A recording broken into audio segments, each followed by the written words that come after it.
의 말씀을 저와 여러분이 한 절씩 교독하고 마지막 절은 함께 읽겠습니다. 이스라엘아 들으라, 우리 하나님 여호와는 오직 유일한 여호와시니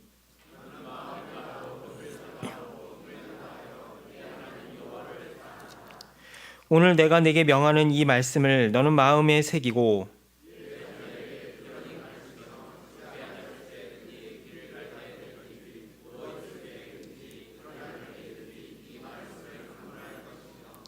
너는 또 그것을 내 손목에 매어 기호를 삼으며 내 미간에 붙여 표로 삼고 또 내 집 문설주와 바깥문에 기록할지니라. 아멘.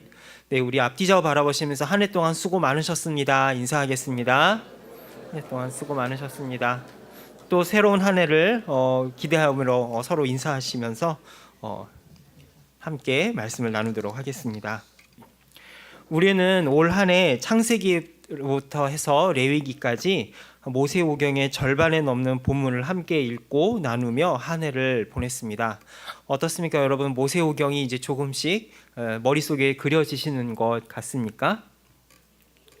네, 특별히 창세기를 보면 하나님이 이 세상을 만드시고 마지막 창조의 6일째 되는 날 하나님의 형상과 하나님의 모습을 닮은 한 피조물, 바로 인간, 우리들을 만드셨습니다.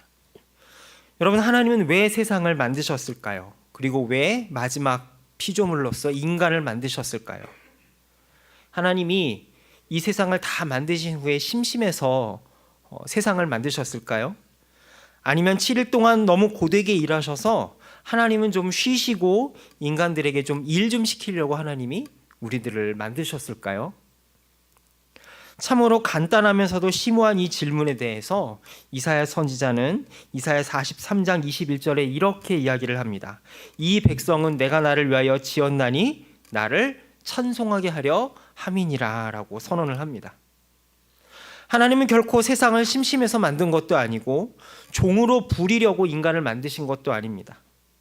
하나님이 세상을 만들고 인간을 만드신 이유는 하나님이 우리와 인격적인 교제를 가지기 위해서 만들었다라고 성경은 분명하게 우리에게 선언합니다. 이렇게 하나님이 세상과 인간을 만드신 후에 창세기 1장 28절에서 이러한 사명을 주십니다. 생육하고 번성하여 땅에 충만하라, 땅을 정복하라, 바다의 물고기와 하늘의 새와 땅에 움직이는 모든 생물을 다스리라 라는 사명을 주셨습니다. 하나님을 하나님으로 바로 알면 그분을 찬송할 수밖에 없습니다. 세상을 하나님의 시선으로 바로 보게 되면 이 세상을 지으신 하나님의 뜻을 알 수 있습니다. 나를 하나님의 시선으로 제대로 보게 되면 내 안에 만드신, 나를 만드신 하나님의 아름다운 형상을 발견할 수 있습니다. 이것이 바로 하나님이 만드신 피조물의 영광이요, 이 세상에 하나님의 지상 대리자로 세워진 인간의 특권인 것이죠. 그런데 안타깝게도 이러한 하나님의 뜻과 계획이 어그러져 버리고 말았습니다. 하나님을 하나님으로부터 바로 보지 못하게 만들었고, 죄가 들어옴으로 말미암아서 그 모든 하나님의 아름다운 형상들이 깨어져 버리고 말았습니다. 그래서 하나님이 주셨던 명령, 생육하고 번성하여 땅에 충만하라고 하는 이 말씀은 축복에서 그만 저주로 바뀌어버리고 말았죠. 어떤 저주가 되어버렸습니까? 인간이 생육하여 땅에 번성해질 때마다 하나님의 생명의 역사가 충만해지는 것이 아니라 오히려 죄와 사망이 충만해지는 역사가 벌어져 버리고 말았던 것입니다. 급기야 하나님은 이 비극의 사슬을 끊어버리고자 인간을 에덴 동산 밖으로 내쫓아버리고 마셨습니다. 그러나 이 비극의 사슬은 꼬리에 꼬리를 물고 이어져 급기야는 가인의 살인사건이라고 하는 끔찍한 열매로 나타나버리고 말았죠. 하나님은 이 일을 어떻게 해결을 하셨을까요? 여러분 컴퓨터가 혹시 잘못되면 어떻게 하십니까? 컴퓨터가 잘못되거나 기계가 잘 안 움직이면 리셋 버튼을 누르고 다시 키면 되죠. 대부분의 기기의 문제들은 리셋 버튼을 다시 누르면 거의 70-80% 해결이 되는 것 같습니다. 자, 그렇다면 여러분, 하나님도 잘못 만든 세상 리셋 버튼 다시 누르고 하시면 될 것 같은데 어떻게 이 문제를 해결하셨을까요? 만일에 하나님이 컴퓨터 리셋 버튼 누르듯이 리셋 버튼을 눌렀다면 저와 여러분이 이 자리에 있었을까요? 저와 여러분도 엄연한 아담과 하와의 자손인데 말이죠. 하나님께서는 하나님이 택하신 방법은 세상을 떠난 인류를 삭제시킨다든지 아니면 없었던 일로 다시 해서 리셋 버튼을 누르시는 것이 아니었습니다. 이 문제를 해결하기 위한 하나님의 방법은 이 하나님을 떠난 세상을 대신할 대안 세력을 키우는 것이었습니다. 그것이 바로 창세기 12장에 나타나는 아브라함과 그의 자손들을 통한 하나님의 놀라운 구원 계획이 시작되는 것을 우리가 보게 되는 것이죠. 바로 사람의 육정으로 비롯되는 자손이 아닌 하나님만이 만들 수 있으며 하나님만이 주인이 되는 진정한 제2의 아담의 후손들을 하나님은 만들어 나가기를 원하셨고 추진해 나아가셨습니다. 이 하나님의 원대한 구원의 계획 속에 세워진 또 다른 하나님의 백성들이 바로 구약 성경에 나타난 이스라엘 백성들이었던 것이죠. 이스라엘 백성들은 단순한 한 민족 중에 하나가 아니었습니다. 이들은 하나님을 떠난 인류를 대신해서 제2의 아담처럼 세워진 하나님 나라의 대안 세력들이었던 것입니다. 오늘 우리가 함께 읽은 이 신명기의 말씀은 이렇게 하나님 나라의 대안 세력으로 세워진 이스라엘 백성들이 출애굽의 긴 여정을 마치고 이제 가나안 입성을 눈앞에 두고서 모압 평지에서 모세가 백성들에게 했던 마지막 고별 설교와도 같은 책이 바로 신명기의 말씀입니다. 그래서 책 이름도 거듭 신자를 써서 신명기, 영어로 하면 뉴터로넘이라고 하는데요, 번역하면은 두 번째 율법이다라고 하는 번역이 되는데 그 이유가 바로 여기에 있는 것입니다. 그럼 이들이 가나안 땅에 들어가기 전에 모세가 그토록 하나님의 제2의 아담과 같고 하나님의 보배와 같았던 그 이스라엘 백성들에게 새겨주고 싶었던 것은 무엇이었을까요? 오늘 말씀 4절에서 모세는 이렇게 포문을 엽니다. 이스라엘아 들으라, 우리 하나님 여호와는 오직 유일한 여호와시니라고 말입니다. 이 이스라엘아 들으라 라는 말을 히브리어로는 쉐마 이스라엘이라고 합니다. 이 쉐마 이스라엘이라는 말은 들으라 이스라엘이라고 하는 말로 번역을 할 수 있습니다.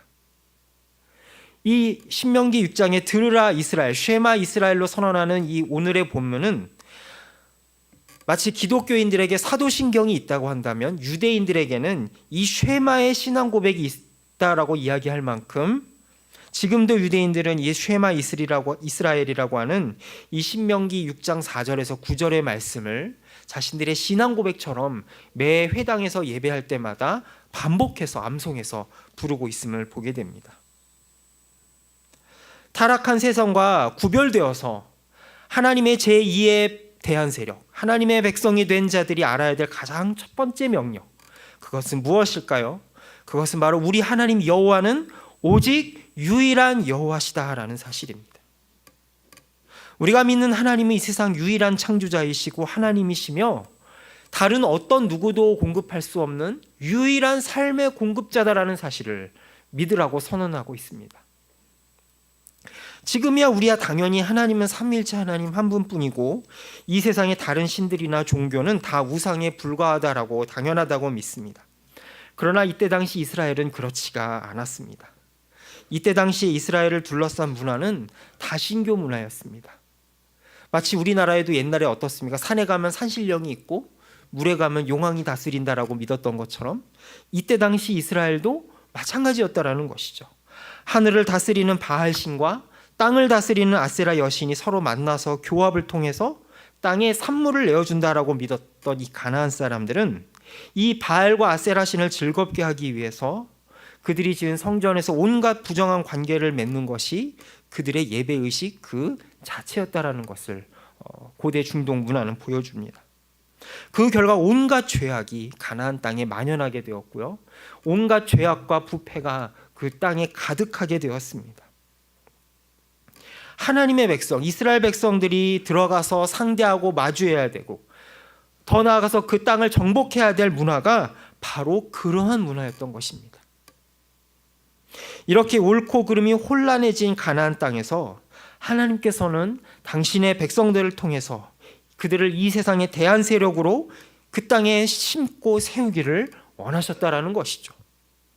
그리고 그 땅을 다스려야 될 진정한 주인은 바알도 아니고 아세라도 아니고 바로 우리 여호와 하나님 한 분뿐이라는 사실을 하나님은 드러내 보이기 원하셨습니다.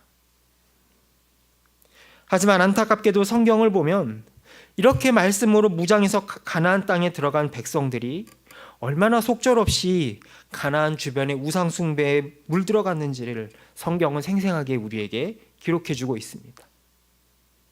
급기야는 남유다 므낫세 왕 때에는 온갖 우상 숭배의 신당들이 그 거룩한 예루살렘 성전 앞마당과 뒷방까지 들어와 있는 사실을 에스겔서에서 환상으로 보여주는 모습까지 나오게 되는 것이죠. 그렇다면 여러분, 저와 여러분은 과거 이스라엘 백성처럼 하나님이 아닌 다른 우상들에게, 다른 종교의 우상들에게 절하지 않는다라고 해서 나는 우상 숭배하지 않는다, 나의 자녀는 절대로 다른 신을 믿지 않는다라고 자신 있게 장담할 수 있을까요? 어떻게 생각하십니까? 나는 그런 일은 없을 거야 라고 자신 있게 얘기할 수 있을까요? 제가 전에 섬기던 교회에 주일에 잠깐 시간이 나서 중고등부실을 잠깐 방문했던 적이 있었습니다. 근데 그때 중학생 중에 한 명이, 처음 온 중학생이 한 명이 있었는데 손에 염주를 끼고 이렇게 교회를 온 거예요. 그래서 근데 이제 그 염주가 그냥 액세서리 염주가 아니라 꽤 알이 큰 염주였습니다. 근데 그 다음 주에도 그 염주를 끼고 온 거예요. 그래서 제가 우리 친구야, 우리 교회에 오는데 염주를 끼고 오는 건 조금 그렇지 않을까라고 얘기를 했는데 알고 보니까 할머니가 부산 사하구의 어느 큰 절의 여신도 회장이었던 겁니다. 그러니까 이제 손자 잘 되라고 그 염주를 끼워준 거고, 그 친구는 교회가 어딘지도 뭐 하는 데인지도 잘 모르고 그런 이제 끼고 온 거죠. 그래서 제가 그 친구한테, 우리 친구야, 교회에 올 때는 이 염주를 벗고 오는 게 에티켓이란다. 그리고 너가 염주를 벗는다 그래서 할머니가 너를 생각하는 마음을 배신하는 게 절대로 아니다. 네가 복음을 전하고 할머니에게 예수님을 소개하는 것이 훨씬 더 좋은 것이란다라고 이야기를 해줬던 기억이 있습니다. 그런데 이제 그 얘기를 하면서 저에게 들었던 생각은, 과연 그 친구한테 물리적으로만 염주를 벗겨내는 것이 우상 숭배를 안 하는 것의 전부일까라는 생각을 하게 되었습니다. 단지 손에 염주만 벗겨낸다는 것이 진정한 회심이라고 우리는 말할 수 없을 것입니다. 그렇다면 무엇이 진정으로 하나님을 하나님답게 인정하고 예배할 수 있게 하는 것일까요? 오늘 우리가 마주하는 세상은 온갖 미디어와 SNS를 통해서 세상의 메시지를 가히 홍수와 같이 쏟아내고 있습니다. 그런 세상 속에서 어른들조차도 무엇이 참인지 거짓인지 혼란스러울 때가 많습니다. 어른들도 그렇게 혼란스러울 정도인데 우리의 다음 세대들은 말할 것도 없겠죠.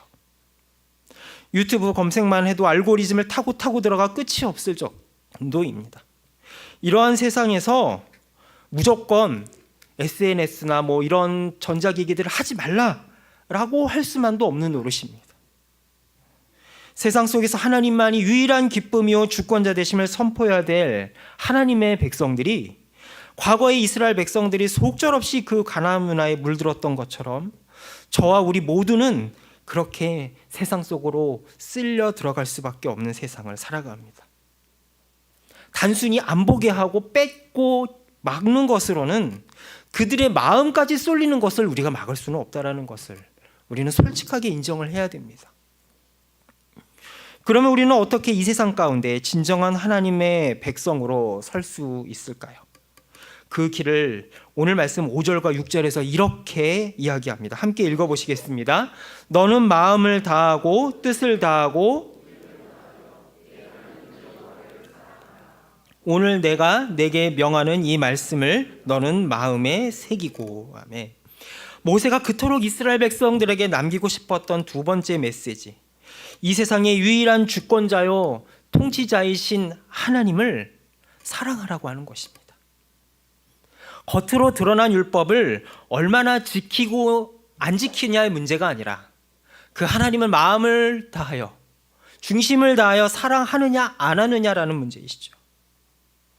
쓰나미와 같이 밀어닥치는 세상의 우상의 물결 속에서 하나님만이 나의 주인이시름을 지킬 수 있는 유일한 방법, 그것은 단순히 세상의 것을 못하게 하고 안 하게 하고 금지하는 것만이 전부가 아니라 그들에게 하나님이 더 좋은 것, 더 값진 것을 경험하고 마음에 새기게 해 주어야 한다라고 하는 것입니다. 신명기의 이러한 말씀은 신명기 한 군데뿐만이 아니라 전체적으로 거듭거듭 나타나고 있습니다. 신명기 10장 12절에서 13절은 이렇게 외칩니다. 이스라엘아, 내 하나님 여호와께서 내게 요구하시는 것이 무엇이냐?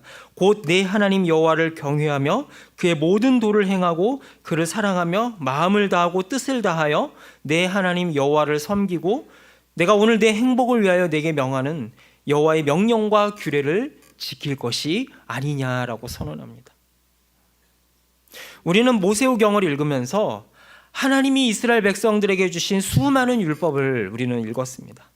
그래서 마치 구약의 하나님은 인간들에게 계명을 준수하고 순종만을 강요하는 엄한 하나님으로만 오해할 때가 있습니다. 그러나 이스라엘 백성들에게 율법이 주어진 때가 언제였는지를 우리는 주의해서 볼 수 있기를 소망합니다. 이스라엘 백성들에게 율법이 주어진 때는 이들이 홍해바다를 건넌 이후였지 건너기 이전이 아니었다라는 사실입니다. 다시 말해서 하나님은 애굽 땅에서 고생하고 신음하고 있는 이스라엘 백성들에게 이 모든 율법을 다 열거해서 이 율법을 다 지키면 너희들을 구해주고 지키지 않으면 못 구해준다라는 식으로 거래를 하신 것이 아니라고 하는 사실입니다. 우선 이스라엘 백성들을 살려놓고 그 다음에 너희들의 정체성이 이렇게 변했으니 이제는 거기에 걸맞는 옷으로 갈아입으라고 가르치시고 설득하시고 타이르는 모든 말씀들이 바로 이스라엘 백성들에게 주신 율법이고 하나님의 심정이라고 하는 사실을 하나님은 알기를 원하셨습니다.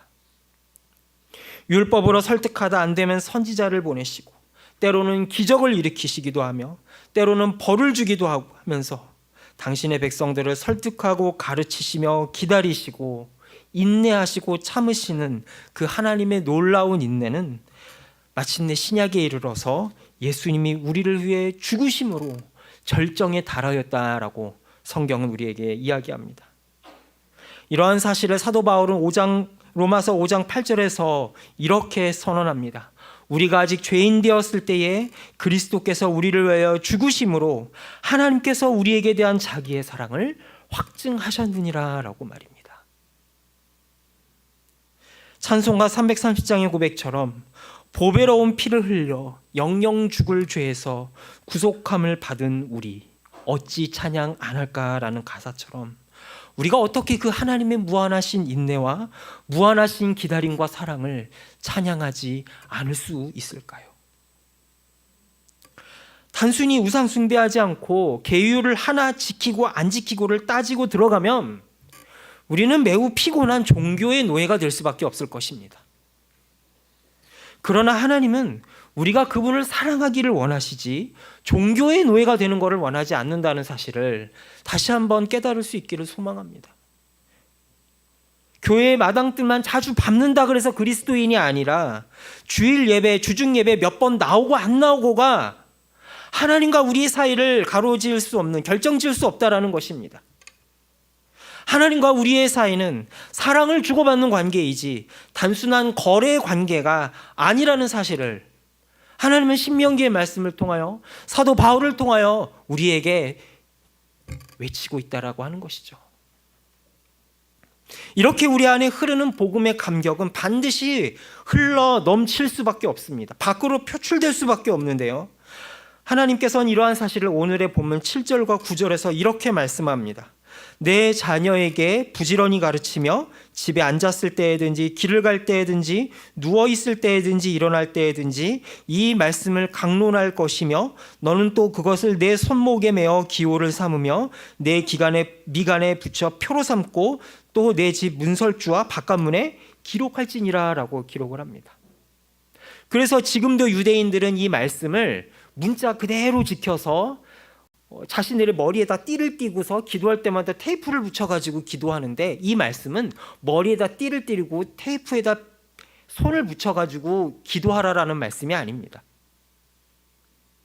오늘 7절에 기록된 말씀, 내 자녀에게 부지런히 가르치며 라고 하는 말씀을 NIV 영어 성경에서는 어떻게 번역하는지 아십니까?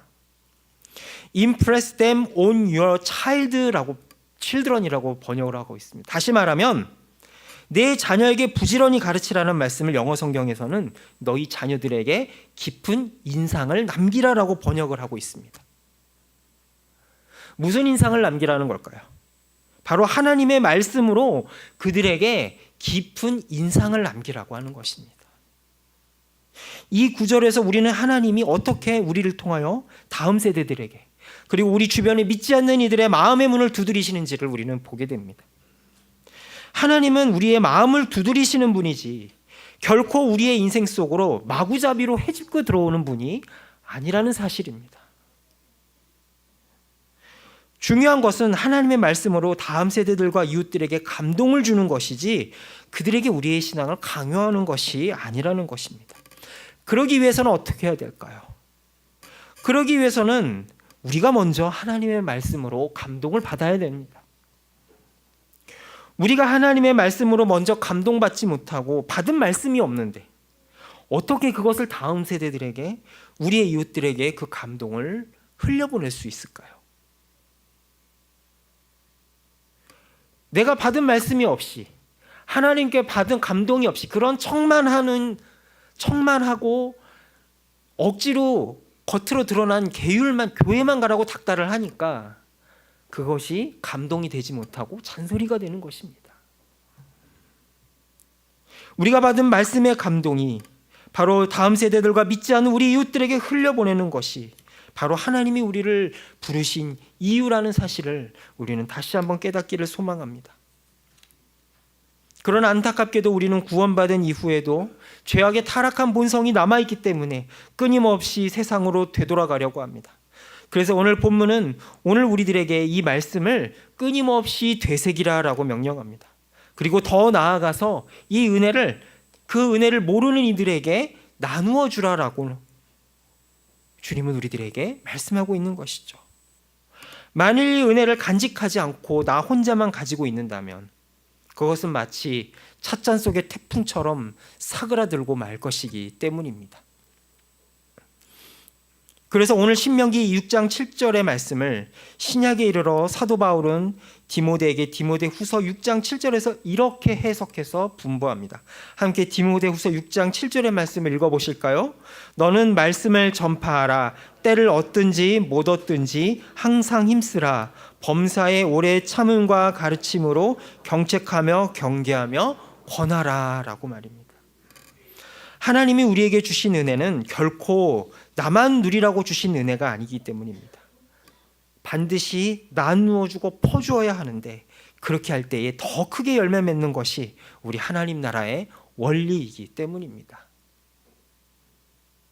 하나님을 떠난 세상 속에서 이스라엘을 통해서 하나님의 영광을 그 세상 가운데 드러내기 원하셨던 것처럼 오늘 우리가 사는 세상 속에서도 하나님은 우리를 통하여 당신의 영광을 드러내기를 원하십니다. 그리고 우리 이 자리에 함께한 우리 모두는 이 영광스러운 부르심에 응답하여 나온 사람들입니다. 이 자리에서 주님께서는 과거 모압 평지에서 모세를 통해 들려주셨던 똑같은 말씀을 오늘 우리들에게 들려주기를 원하십니다. 바로 들으라 이스라엘아 들으라, 우리 하나님 여호와는 오직 유일한 여호와시니 라는 말씀 말입니다. 이 귀한 부르심 앞에 모두가 사무엘과 같이 주여 말씀하옵소서 주의 종이 듣겠나이다 라며 응답하는 우리 모두가 될 수 있기를 간절히 소망합니다. 기도하겠습니다. 하나님 아버지, 세상 가운데 우리를 구별하여 하나님의 백성 삼아주심에 감사합니다. 우리들의 유일한 주이시며 주관자이신 하나님의 이름을 이 시간 높이게 하여 주옵소서. 그리하여 우리를 통하여 세상 가운데 하나님만이 유일한 주이시며 세상의 창조주이시고 주관자임을 드러내게 하여 주옵소서. 그리고 이 귀한 사실을 우리 다음 세대들에게 흘려보낼 수 있도록, 그리고 우리 주변에 믿지 않는 이들에게 전할 수 있는 우리 모두가 되게 하여 주옵소서. 예수님의 이름으로 기도합니다. 아멘. 지금은 교회학교 진급 및 수료식을 거행하겠습니다.